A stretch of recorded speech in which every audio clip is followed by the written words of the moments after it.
नमस्कार। आज हम एक ऐसी कहानी की परतें खोलेंगे जो यकीनन आपकी रातों की नींद उड़ा देगी। ये सिर्फ एक कहानी नहीं है, बल्कि डर का वो ताना बाना है जिसे बहुत धीरे धीरे और बड़ी बारीकी से बुना गया है। तो चलिए पता लगाते हैं कि कमरा नंबर 307 से आई उस आखिरी कॉल के पीछे का असल राज क्या है। जरा एक पल के लिए सोचिए, आप कहीं फंस गए हैं और जो जगह आपको सबसे ज्यादा महफूज लग रही है, असल में वही आपके लिए एक जाल हो तो? यही वो सवाल है जो इस कहानी की नींव है, एक ऐसी बेचैनी जो शुरू से ही महसूस होने लगती है। तो कहानी की शुरुआत कुछ यूं होती है। एक सुनसान हाईवे, घनी रात और हमारा किरदार रवि, जिसकी बाइक बीच रास्ते में दम तोड़ चुकी है। चारों तरफ सन्नाटा, घना अंधेरा और फिर दूर एक टिमटिमाती हुई रोशनी दिखाई देती है जो उसे शांति रेजिडेंसी नाम के एक पुराने होटल की तरफ खींच ले जाती है। वो होटल हाईवे पर अकेला खड़ा था, पुराना, शांत और लगभग भुला दिया गया। देखिए, ये लाइन सिर्फ उस होटल के बारे में नहीं बता रही, बल्कि ये उस अकेलेपन और मजबूरी को बयां कर रही है जो रवि उस वक्त महसूस कर रहा था। रवि जैसे ही होटल में दाखिल होता है, उसका सामना एक अजीब सी खामोशी और एक चुपचाप बैठे रिसेप्शनिस्ट से होता है। ना कोई सवाल जवाब, ना ही कोई आईडी मांगी जाती है, बस एक चाबी उसके हाथ में थमा दी जाती है, कमरा नंबर 307 की। यहीं से कुछ गड़बड़ होने का एहसास होने लगता है। और अब कहानी उस मोड़ पर पहुंचती है जहां से हकीकत और वहम के बीच की लकीर धुंधलाने लगती है। ये पहली चेतावनी है, एक ऐसी अनहोनी की आहट जो रवि का दरवाजे के उस पार इंतजार कर रही है।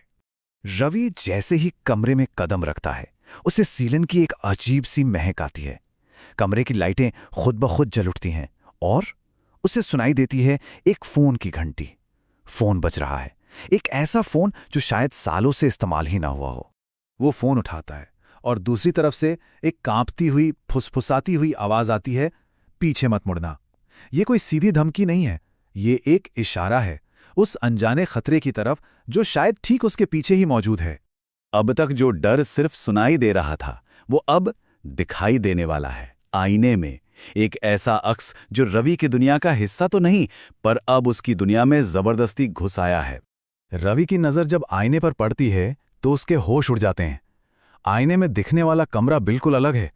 बिस्तर बिखरा हुआ, पर्दे खुले हुए और आईने के उस अक्स में ठीक उसके पीछे एक औरत खड़ी है। और जब वो घबराकर पलटता है तो वहां कोई नहीं होता। लेकिन जैसे ही वो दोबारा आईने में देखता है, वो औरत अब और भी करीब आ चुकी है। मतलब वो सिर्फ खड़ी नहीं है, वो उसकी तरफ बढ़ रही है। तभी फोन की घंटी फिर से बजती है। इस बार आवाज और साफ है और वो कहती है, तुमने देख लिया। बस इसी पल रवि को समझ आ जाता है कि उसने अनजाने में कोई नियम तोड़ दिया है और अब वो इस खेल का हिस्सा बन चुका है। तो अब वक्त है उस राज से पर्दा उठाने का जिसके इर्द गिर्द ये सारा खौफ बुना गया है।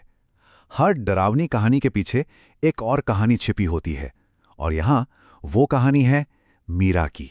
घबराया हुआ रवि नीचे जाता है जहां उसे एक पुराना गेस्ट रजिस्टर मिलता है। कमरा नंबर 307 के आगे लिखे सभी मेहमानों के नाम खटे हुए हैं, एक के बाद एक सैकड़ों नाम, सिवाय एक के, मीरा, जिसके नाम के आगे लिखा है चेक इन किया, कभी चेकआउट नहीं किया। तभी वहां एक सफाई कर्मचारी आता है और कांपती हुई आवाज में सच बताता है, तुम उसके कमरे में हो। वो उसे बुलाती है जो उसे देख लेता है, और रवि उसे आईने में देख चुका था। अब बचने का कोई रास्ता नहीं बचा था।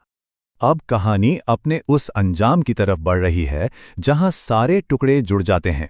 अकेलापन, पहली चेतावनी, आईने का अक्स और मीरा का राज, सब मिलकर एक ऐसे क्लाइमैक्स की तैयारी कर रहे हैं जिससे बच निकलना नामुमकिन है। रवि दहशत में वापस अपने कमरे की तरफ भागता है, लेकिन जैसे ही वो अंदर जाता है, दरवाजा जोर से बंद हो जाता है। बत्तियां बुझ जाती हैं, फोन लगातार बजने लगता है और फिर अचानक सब कुछ शांत हो जाता है। एक ऐसी खामोशी जो किसी भी शोर से ज्यादा डरावनी थी। और उस खामोशी को तोड़ती है एक आवाज जो फोन से नहीं, आईने से नहीं, बल्कि ठीक ठीक उसके कान के पास से आती है। तुमने सुना नहीं? रवि पलटता है और मीरा ठीक उसके सामने खड़ी थी। पीला चेहरा, खाली आंखें और एक ऐसी मुस्कान जो किसी के भी रोंगटे खड़े कर दे। और फिर वो कहती है, अब तुम यहीं रहोगे। कहानी यहाँ खत्म नहीं होती। अगली सुबह एक और थका हारा मुसाफिर उस होटल में आता है और खामोश रिसेप्शनिस्ट उसे कमरा नंबर 307 की ही चाबी थमा देता है। यानी ये चक्र फिर से शुरू होने वाला है। और अब उस कमरे के आईने में एक नहीं बल्कि दो आकृतियां वापस घूरती हैं, वो औरत और रवि। कहानी का खौफ इस बात में नहीं है कि रवि का क्या हुआ, बल्कि इस बात में है कि ये सिलसिला कभी खत्म नहीं होगा। सवाल ये है कि अगला कौन होगा।